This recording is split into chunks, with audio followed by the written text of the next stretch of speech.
On the road to Macstock with Michael D.J. Eisenberg, the tech-savvy lawyer.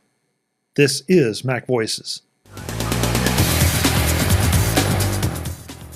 This edition of MacVoices is supported by MacVoices Live, our weekly live panel discussion of what is going on in the Apple space, as well as the larger tech world, and how it is impacting you.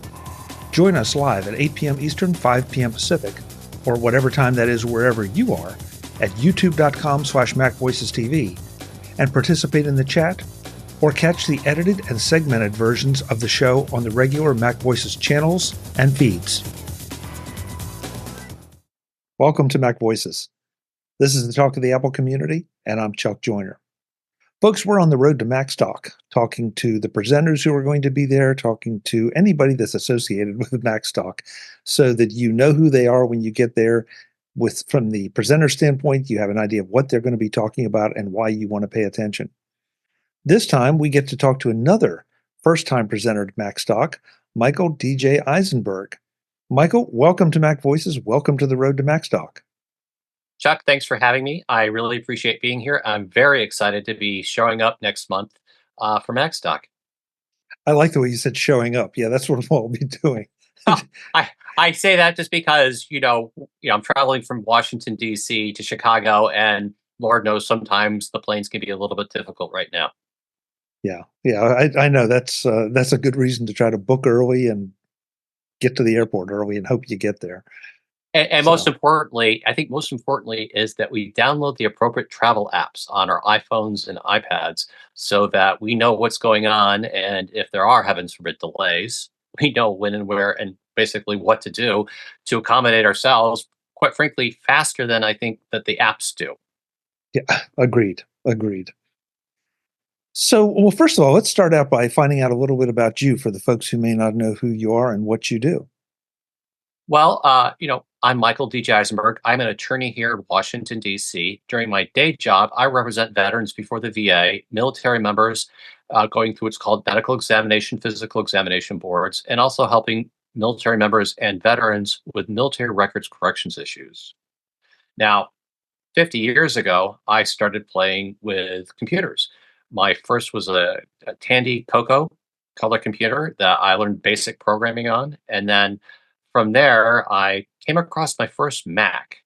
And it just kind of sang to me. It was a Mac Plus, and the whole GUI system just really talked to me. It made a lot of sense, and I used that for many years, even through college when I was studying to be a civil engineer. Somehow I was able to use that computer still to help me get through a whole bunch of my engineering programs that I had to take.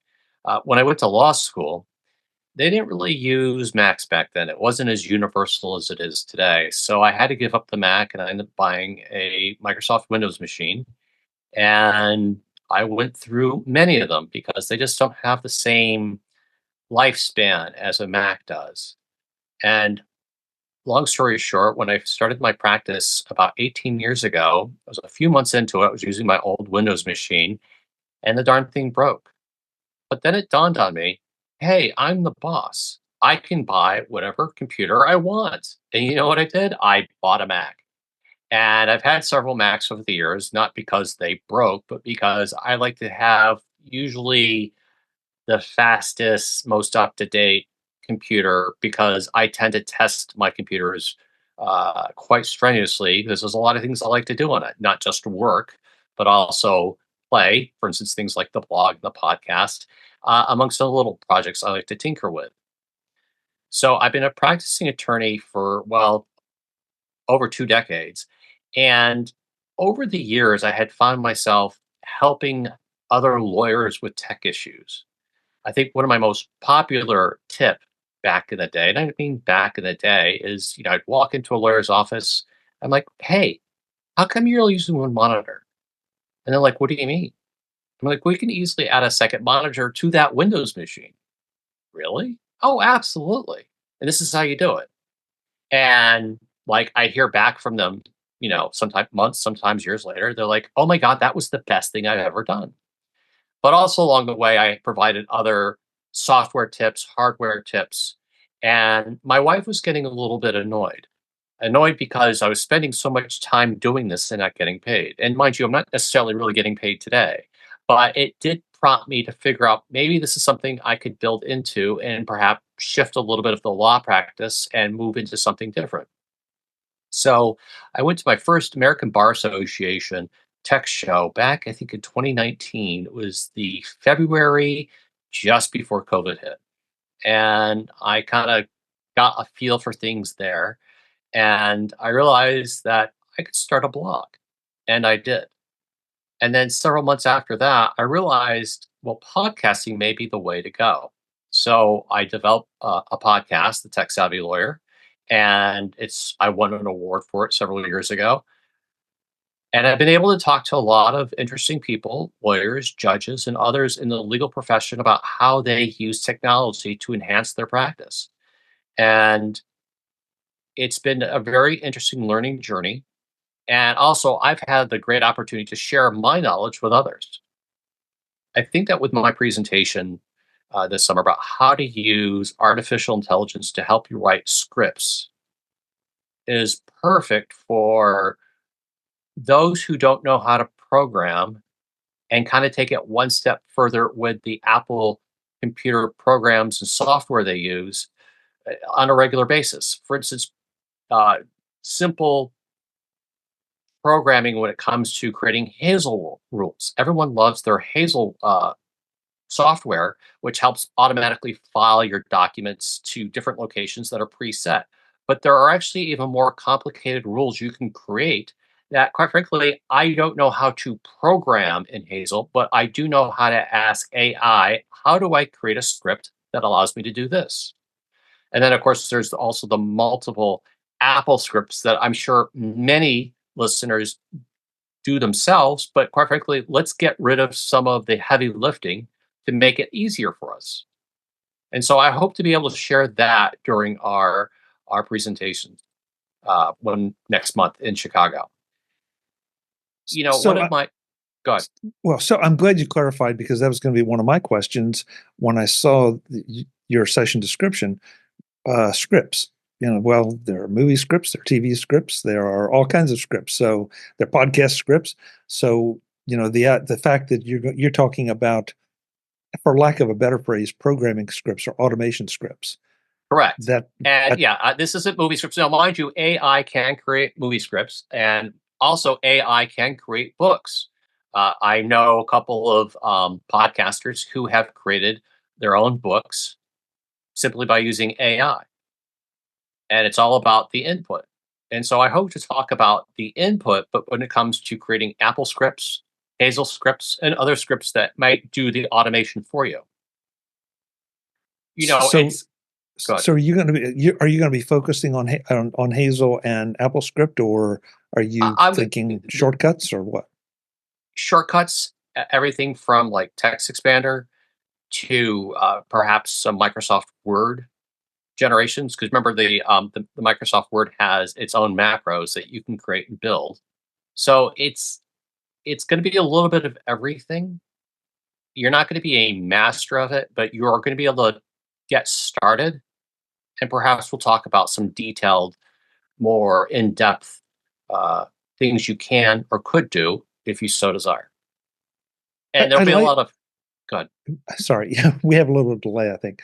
Um, I really like this because the idea sounds like it's going to be a little less focused on the tool, a little bit more focused on the thinking about the tool or thinking what you could do with these tools. And, I sort of have, believe it or not, I'm a lawyer, but I know how to program. And I have sort of that mentality of, kind of going through the basic programming language. And when I say basic, I didn't mean the basic language itself, but just to kind of walk through of if then then this, if that then this, and so on and so forth, and just creating a variety of rules. And it's certainly not perfect. And the idea again is to use AI to recapture time. And the thing that you do need to remember is AI is not perfect. So you still have to check everything to make sure it runs correctly. and you are still responsible for what it produces. Now, sorry, in the legal arena, you have to check your citations, you have to check your sources, which AI sometimes hallucinates. Now, you don't necessarily have to do that in your programming, but it doesn't mean that AI can't or doesn't occasionally hallucinate that, comes out with a particular script, but it may not quite work right. So you still have to test it. So do you have, not here, but during the session, will you have any tips for testing other than run it and confirm that it did what you expected it to do? Well, I think we'll talk about some brainstorming sessions about, well, how do we fix the program? And that's going to come to the script that comes out. How do you fix the script that comes out? And that's going to come to tinkering. It's going to be based on as you mentioned earlier, the input. So you have to figure out how to ask the right questions. Remember, this is not a conversation in the sense that the computer is thinking about your response in a critical means. The computer and the program is actually searching the web to find the best answer, compile it all together, and ideally give you the correct answer. But does it mean it can't hallucinate? Does it mean it can't come up with the wrong answer? And heavens forbid it comes up with the absolute incorrect answer that could actually cause problems, which I don't think many people have to worry about, but you still need to be wary of. So it sounds like you've already done a fair amount of this, obviously, if you're going to be talking about it. Do you have favorite tools, favorite AIs, or are we just talking about ChatGPT? And do you have favorite automation tools that you tend to lean toward? Well, I'm going to start with the end. My favorite automation tool is still TextExpander, and that's from the very basic snippets. And quite frankly, you need to know some of the basics of the programs that you want to use to have AI create more complex uh, scripts. So you should know how to use Hazel for basic filing. You should know how to use some of the inherent functions baked into Microsoft Word. You should know how to use, TextExpander to type out your name in full with just a couple keystrokes. For example, if I type dot NAME, that types out my full name. And of course, that saves me several keystrokes, saves me several seconds, and then that builds up over time. But uh, you should know those basic functions. And going into understanding how the programs work that we talk about, and I think we're going to be talking about common programs that almost everyone uses or is familiar with. Again, things like Microsoft Word, Hazel, TextExpander, just to name a couple. And you're not going to be a master of everything, but you're going to understand the basics that will allow you to explore. And then, of course, I think the Macstock community is fairly very open and friendly. That if you contact me and say, "Hey, Michael, I had a question for you about this," or "This isn't working," I'm going to be more than happy to spend some time and help you with it. On the same way, I'm sure you and Mike Potter would help anyone else and everyone else that's there. It's been a great community that I've enjoyed. I think, when did I come out for my first one? I think it was like 3 or 4 years ago. I think it was just before. I think that was also just before COVID. And then I think you had a couple virtual, and then we started meeting in person again. What, 2 years ago? I believe so. Limited for that first year, and then last year was back to, Yes. yeah.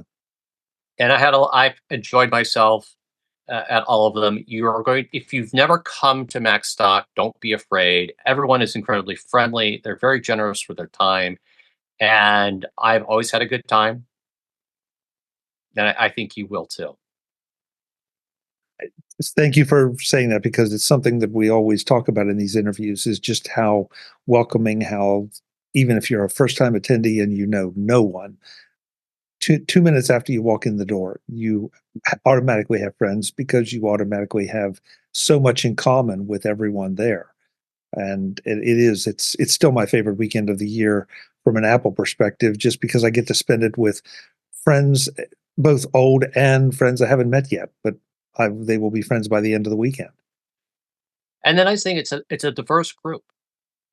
Is that everyone who shows, they're not all lawyers. I think I might be one of two lawyers that show up there, and a lot of creative individuals. There's a lot of professional individuals, and I believe there are several retired who are not quote unquote, working mainstream, but have an interest in Macs and Apple products and how they work, and they want to perhaps enhance their own personal lives.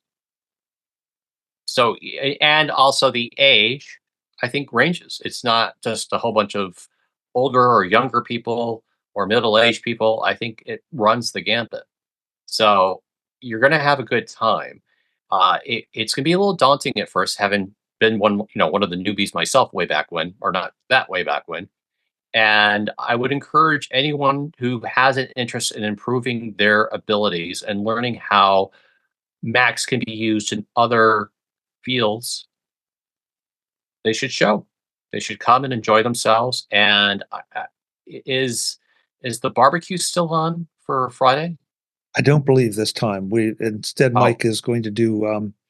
There are workshops on Friday this time around. oh, but in the So evening. in the evening, I'm not sure. I think there's some evening plans in the works for Friday evening, Okay. but I'm not. Listen, that's it. You're never sure until right up to the point, Mhm. because everything is. I mean, it's a conference, but it's more a gathering, as much a gathering of friends as it is a conference. I want to go back to TextExpander for just a second, because Sure. I'm with you. Not only is that one of my favorite automation tools, but it's probably, in my opinion, the thing that has the broadest appeal, at least until you teach us how to use scripts for other apps, that anyone can start to understand and implement the benefits of automation, because we all type our names, our addresses, Mhm. our phone numbers over and over and over. And TextExpander is one of those things that once you understand it, which is not hard to understand, you start to find uses for it all over the place, and it will genuinely save you time. One of my favorite uh, text expander snippets is when I file an appeal to the VA on behalf of a client, and I send what's called sometimes a notice of disagreement. And when I submit that notice of disagreement, usually for the first time, I also file my notice of appearance and a request for what's called the C file, or the Veterans Claim Folder. And if I type .nod, a pop-up appears. And in the pop-up, I have a place to put the veteran's name, the veteran's email, the veteran's VA claim number, uh, the date of the decision, and if I hit return, starting at the to section of my email using MacMail, it will automatically populate out the VA fax number, the BVA fax number, that's the Board of Veterans Appeals fax number.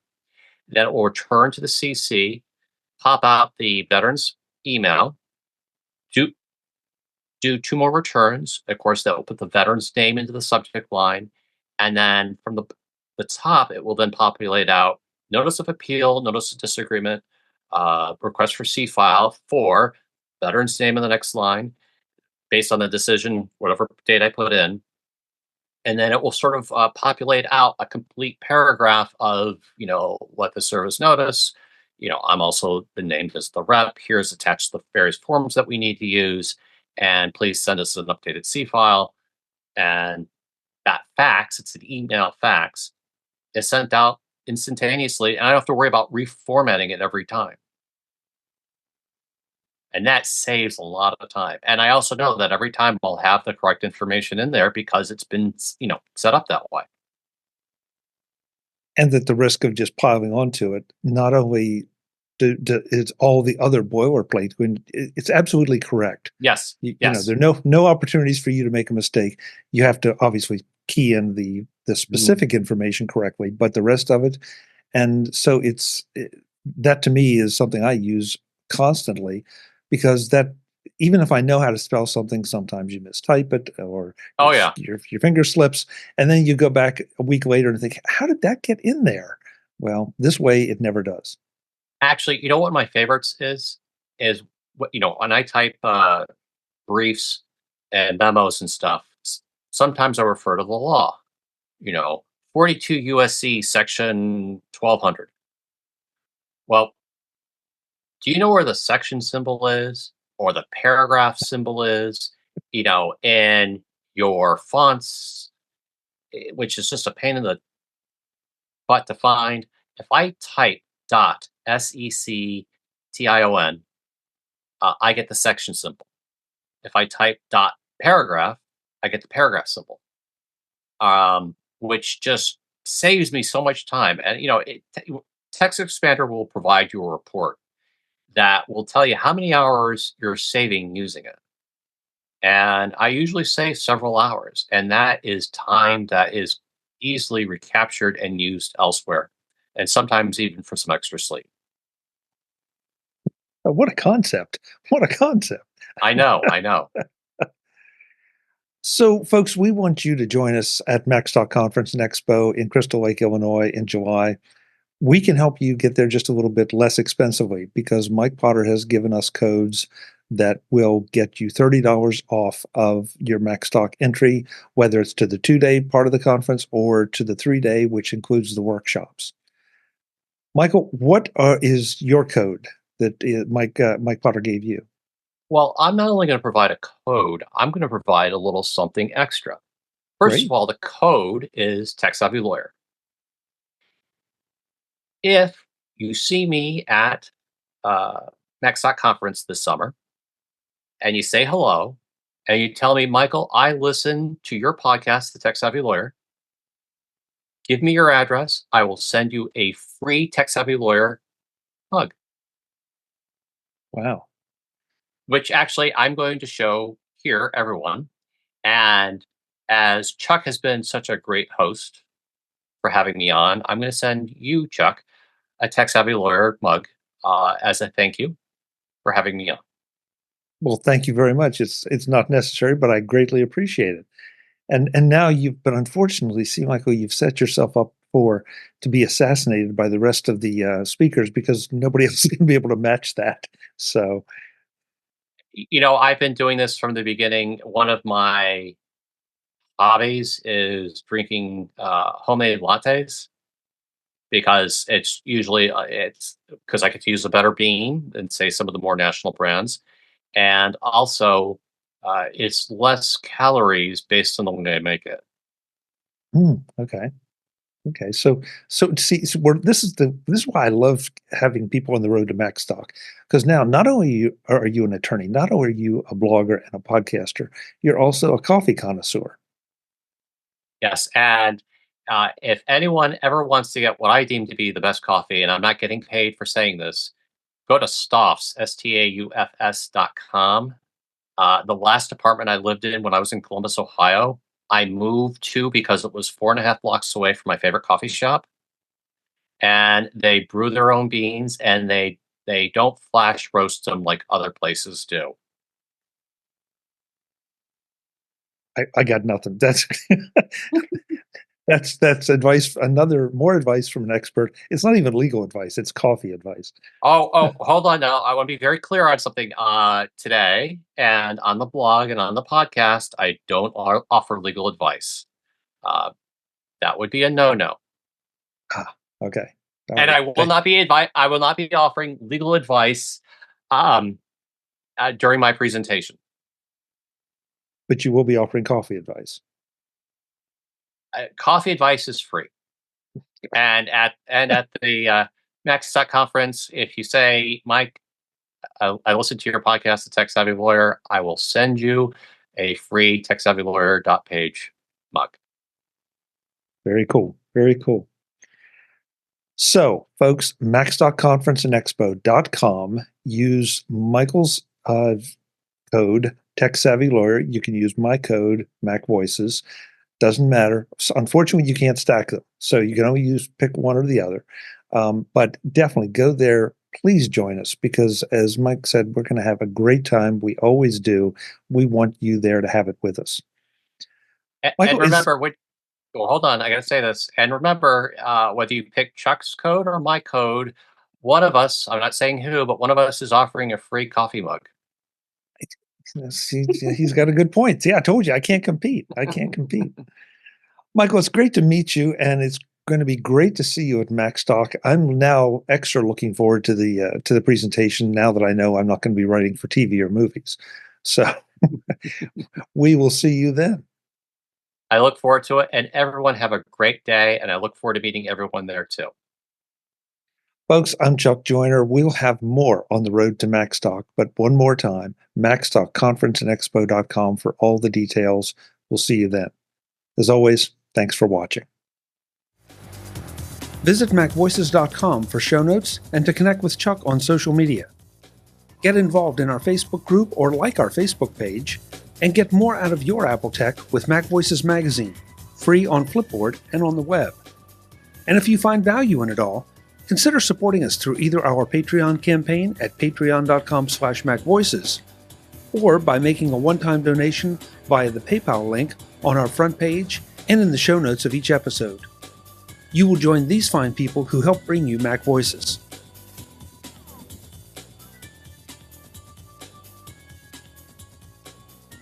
Advertising handled by Backbeat Media at backbeatmedia.com. Bandwidth provided by CacheFly at cachefly.com.